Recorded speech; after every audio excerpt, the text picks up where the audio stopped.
Right guys, welcome back to part 2 of the rebuild of the Drift Games Supra. So a lot has happened since the last episode.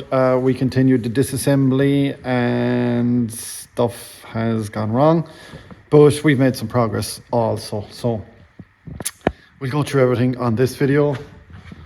We have a cool 240Z in the workshop that we will be doing a video on at some stage, and we have the Renault 5 Turbo, which I'll have a video up of as well. So yeah, let's look at the progress first, what progress we've made, and we'll look at the extra jobs that we have to do that we didn't plan for.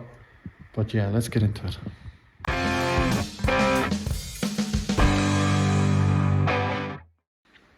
Right, this is where we're at here. Everything stripped out of the rear of the car. You can see the shape of this here and the shape of that there is not right, so a bit of panel beating to be done.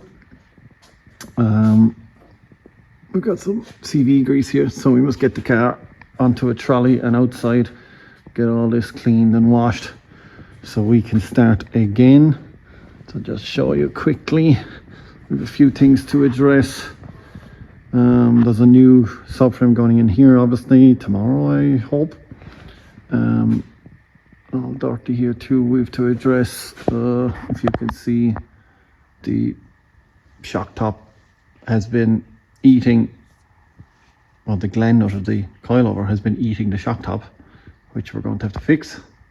It's not good. What else have we got? This is the new position for the engine. As you can see, we decided to just notch the pan rather than cut the subframe.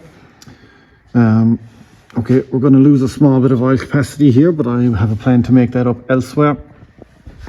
But these subframes are so weak that if you had to get a subframe out in Europe or anything, at least it would go straight in instead of had to be modified and TIG welded and everything at the track.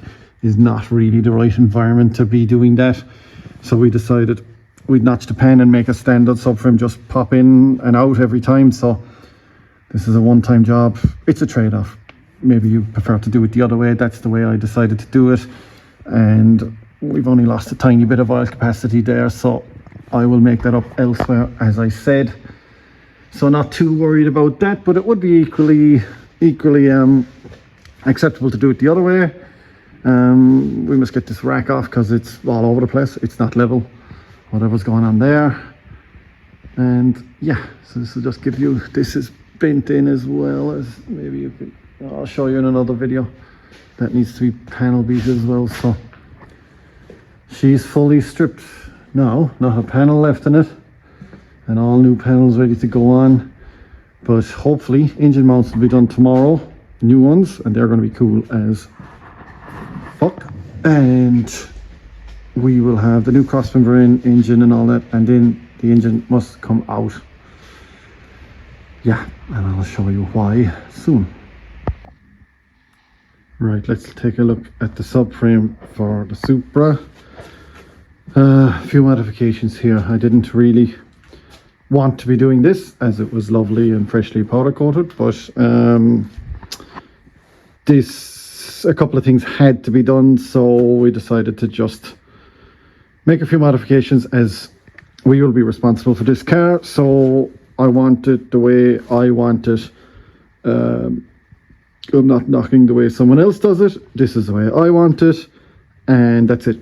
Simple as that. The buck stops with me with this car, and if it's not the way I want it, I'm going to modify it. And I'm not knocking anyone else's work. There's many ways to skin a cat. You do it whatever way you want. It's my responsibility. I'll do it my way. Right.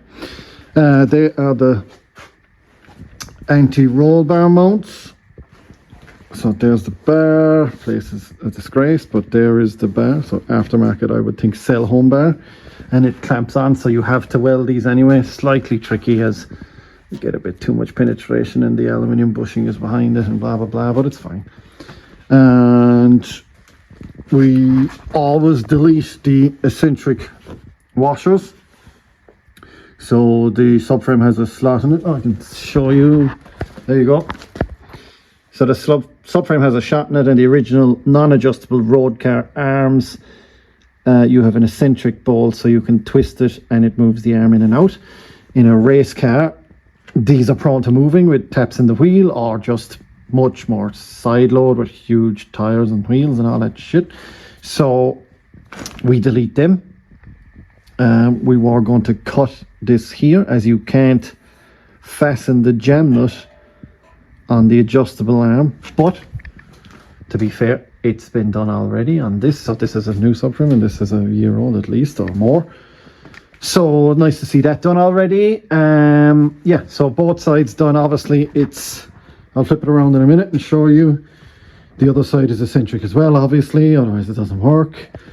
The major thing is this is what caused the drama. So you can specify the subframe to come with like a grip kit or whatever it's called, and this is what it comes with. And as you can see straight away, 2 bolts and 3 bolts. So this comes with the WiseFab rear kit, and we decided to whip this off and put the WiseFab one in, because we will be using WiseFab's base settings, so we need, you know, to correlate with them or whatever, we need these 3 points, not 2 points, and they're different spacing. There isn't 2 common and 1 different, they're kind of different spacing. So we said, okay, whip it off, and we know our base WiseFab geometry, and we can go from there. It's the only option really, in my opinion. So we had to do that, and same on this side obviously, and that's whipped in there nicely. And one more thing is the mounts. Now I had a rag over this while I was welding, so that's just dust, it's not spatter or anything. And these holes were slotted in the top, which I prefer to keep them absolutely, I mean barely a bigger diameter than the shank of the bolt, because these diffs love loosening, and I like to keep them just bang on, so that try and prevent them from loosening. So for me, a slotted hole doesn't make sense there. Maybe it does, I don't know. Well, I'm going to stick doing it my way, as I said. So welded that there, and welded the lower one as well. So they're done and sweet. And I'll just flip it around now. Oh, I also put these plates in here, as this is modern BMW, so it's like 1.5, maybe 2 mil, but these just shift badly. Every time you get a slap in the back of the wheel, the toe arm is always the most vulnerable one. And yeah, so we just said we'd reinforce this. We really want to bend an arm, not a subframe. Arm is very easy. Bending the subframe mount is a shit show. But we will be prepping a second subframe. This is what came off the car, so it needs those few modifications. As you can see, this has the triple hole WiseFab welded in, so it's another reason for us to put the triple hole WiseFab here, because if we need to change the subframe, they're both the same instead of different geometry. It makes no sense, right? So that's done. You can see this cracked here and cracked there, so it's been welded a couple of times, so we need to clean that off, weld it again.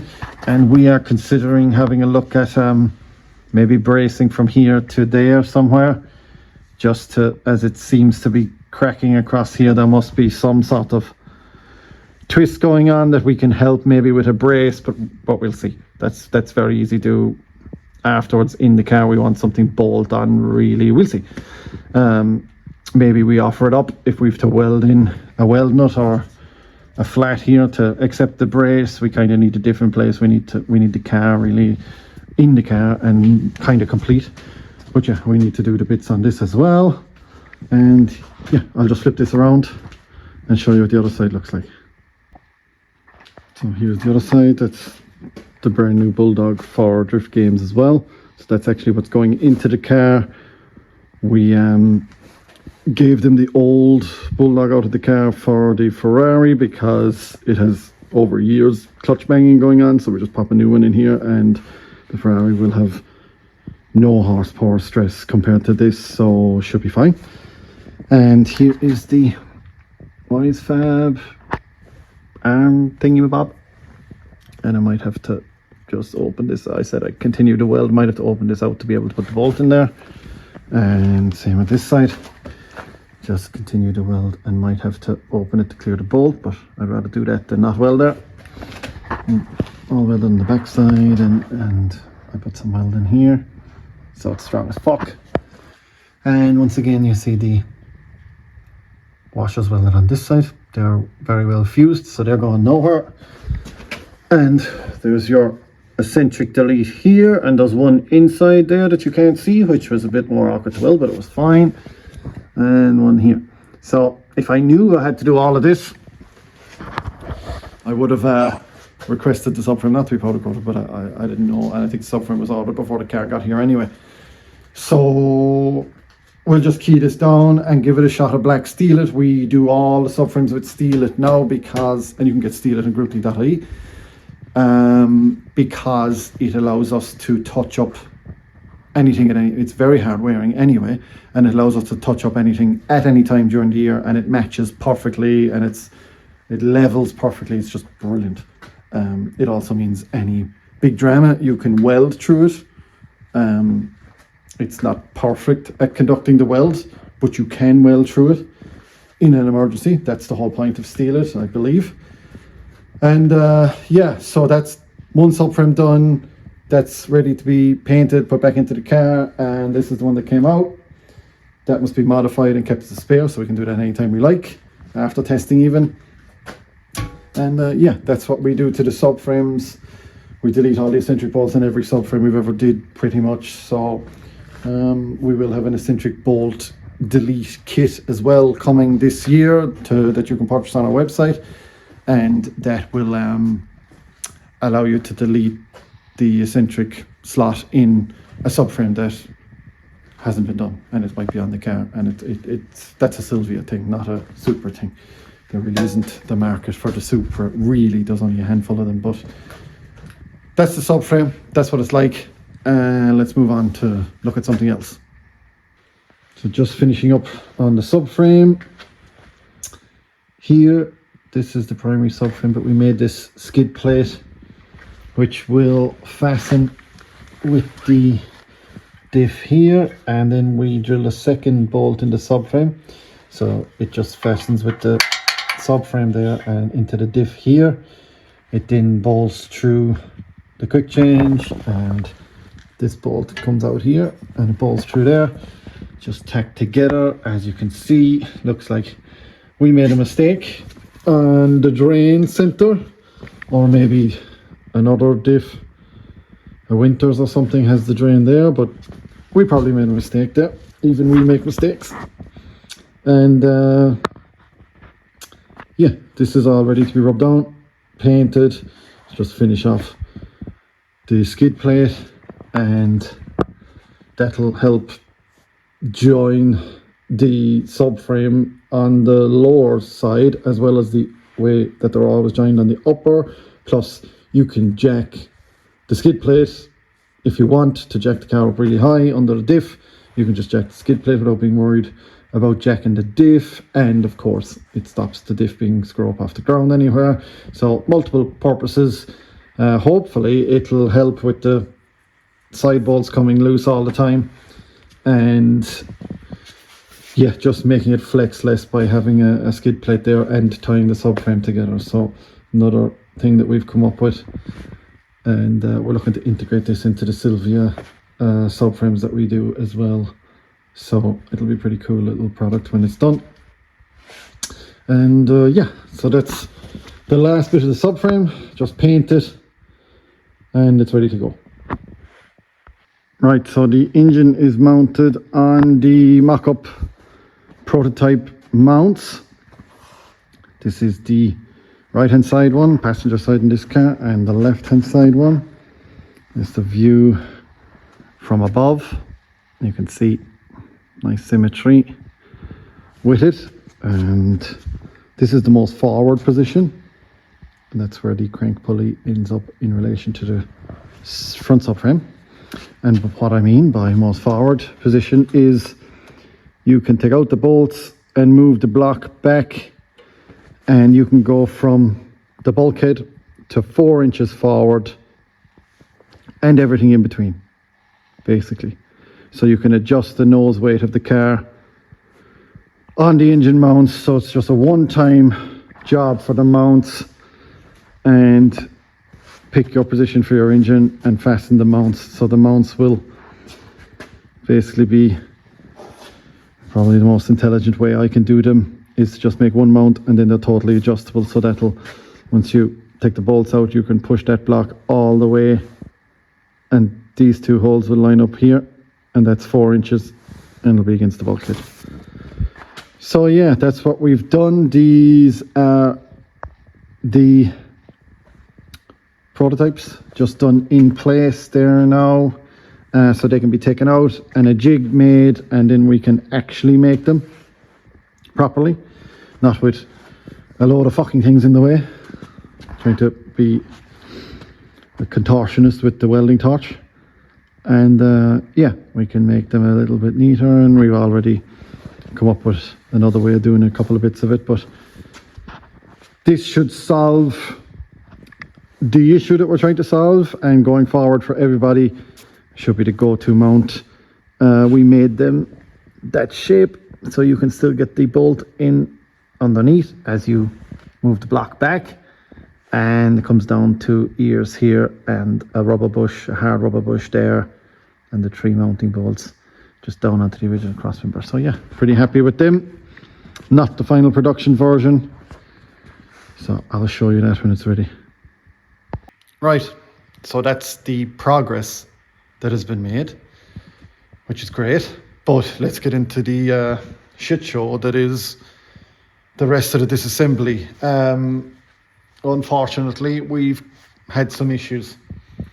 So the eagle-eyed amongst you will have noticed the standard intake that is now on the engine. So we have an issue with the intake manifold that was on there. And we also have an issue internally on the engine. So in saying that, this is where we are at right now with this car. So we have, this is now going to become the spare intercooler core. So we have lobbed off the ends because they were fucked, and it's got some damage on it that we need to weld up, and it's got a little bit of a couple of dings in it, I think. So that's going to become the spare, and we're doing a new primary run. We have a new core ordered.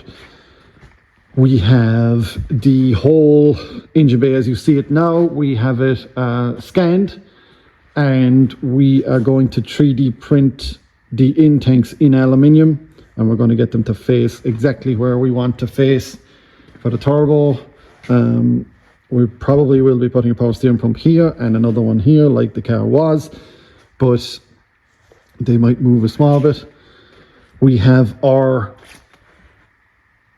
alternator kit here, so we have removed the hot side one and we fitted our one. We needed this to check a power steering pump location here, plus the new throttle body position.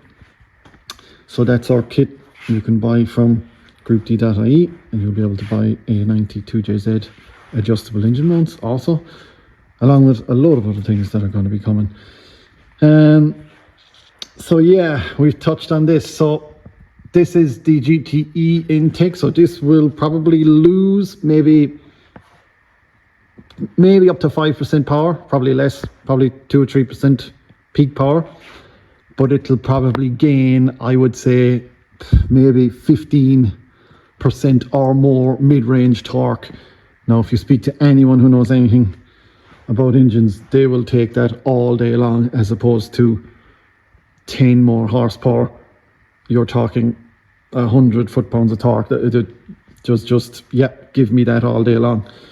So the only downside is it doesn't look great. So I'm going to promise Dave that we make this look as sexy as we can. You see the washers here. So the ports between the GTE here, between the lower and upper intake, they don't match perfectly. The GE obviously has this huge up and over awful looking throttle body intake setup, which, yeah, put it in the bin. So we have calculated the distance here. We want to make a spacer to go in here just to match the ports. They're just a couple of mil off, and we'll put a plate through here, and it'll make the whole thing bolt together, and it'll match the ports perfectly. You see the runner is long there, that's why it makes the torque. And we're also going to run a much smaller throttle body, maybe 75 millimeter, which should get better modulation on the throttle, since you're not opening the floodgates when you crack a massive throttle open. A lot of cars will make peak power probably at 40%, 50% throttle, and the rest is just waste. What else have we got here? So that's how it looks today, and I think that's all we have to talk about externally. There is a big gaping hole where Touge used B. So a day or two has passed, and the engine has just been taken out and stripped, and we can see what's going on, and we'll just have a quick look at the engine before we finish up this episode. So here it is. And it's still on the stand. This is the bottom end, and as you can see, standard crank, which is very good, and Titan main caps, all good. The bottom end is very strong and in good condition. Titan caps, as I said, it also had this girdle in it, which we normally don't use ourselves, but I mean, it can't hinder anything, so the girdle is always a good idea. Yeah, it's got these extra spaces in there for the girdle, as you can see. It's because the cap has a radius on it, and then you just need to space up to get level and miss the radius. But yeah, girdle is good. The parts used are very good. There is boost line rods in it, which are nearly among the best you can buy, so totally approve. And there is JE pistons in it, which again are nearly the best piston you can get, so very good parts used throughout. And the bottom end very strong and in very good condition. All the bearings are mint. Number 6 just showing some signs of wear. It is the furthest from the oil pump, so we'll always wear first. So, oh, not number 6, we say cylinder 6, the back main, not the big end. So the rod ones were fine, the big ends were fine. So just the rear main, just showing a little bit of wear on the white metal coating, but totally normal. So yeah, very strong bottom end, very good. The head is over there on the bench. The head is a standard head with, I think there's big valves in it, haven't had time to measure and see, but surely, and cams, and it has the under shim buckets in it for the higher RPM, so all is good there. The oil pump is in here, as you can see, but didn't open it or anything. Doesn't matter, it's fine, it'll be getting a new one. It's got the Gates Racing belt in it. So yeah, there's L19 head studs in it. So the issue being the rust on the cylinders when we bore scoped it. This can be for a couple of reasons. Can't rule out head gasket leakage. These cars run decent boost and constantly trying to lift the head every time you press the throttle, etc. So can't rule out head gasket leakage in there. But also we're seeing it more and more with the use of ethanol, E85 fuel being totally widespread for good reason. With boosted engines, the E85 has many advantages. But the negative is it condenses back to a lot of water when it's left over time. And that is probably what's going on here. Is a race car doing very little mileage, only gets started up once a month maybe-ish. It has plenty of time for that fuel to condense in the cylinder, then it lays on the rings, it rusts the rings, it puts a score mark around the bore, and yeah, off goes it starts to pit the bore and blah blah blah. So this block, we haven't had a chance to measure it yet, but it looks like it's 87 mil, which is not good, I guess, if we need to bore it. But hopefully a hone cleans this up and we can put new rings in it. The pistons are J's. I said looked like 9-to-1 compression pistons in it. So fingers crossed, Jesus Christ, leave us hone this and use the same pistons. Hopefully we don't have to remove too much material, put a new set of rings in, and back it goes together. Everything is sweet in it. The only thing, and as I mentioned in previous video, I'm sure, is it had a standard water pump. So yeah, it used a standard water pump, which I don't use, but that's just me. As usual, I do it my way, and that's it. It had a standard water pump, and there was no thermostat in it, which is a great idea because the Toyota thermostat's thick and it's bad. But we always then delete the original bypass. So the head has a bypass for we'll say cold start. When the engine is cold, it circulates the water around the head prior to the thermostat opening, so that heats up the water faster, gives you a heater faster, blah blah blah. But then when you delete the water pump, when the water pump opens, it blocks off that bypass, or when the thermostat opens, it blocks off that bypass. And when you delete the thermostat, that bypass remains open. If we had a car running a water pump, we would block the bypass always. My fear would be that you have a certain amount of water that can bypass the cooling system and stays going around the head. And I would fear that you could have hot spots and stuff in the head then, as the water pump will just circulate that bit around the head and the block. A certain amount has to kind of bypass. Now look, if the water temp sensor says the head isn't hot, it isn't hot. But that's all that goes on in my head. Once I take out the thermostat, I like to not run the bypass anymore. Whether it makes a difference or not, I don't know, but that's how I do things. Simple as that. That's it, guys. That's enough for this episode. This was a bit disjointed of an episode. Sorry, we are doing a million things to a million cars here, and I get to do this just when time comes. It's now Saturday evening, so I try to do these on my own in a bit of quiet.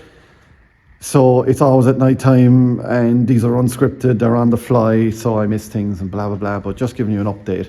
Thanks for watching. All is good from now on, I hope. The engine is stripped, yay, and it's good. Let's pray all together that it cleans up with a hone and we're ready to go with the engine. And everything else is stripped, so no more surprises. And it's time for the rebuild, finally. So next one, I expect a lot of progress. So thanks for tuning in, and we'll see you guys next time.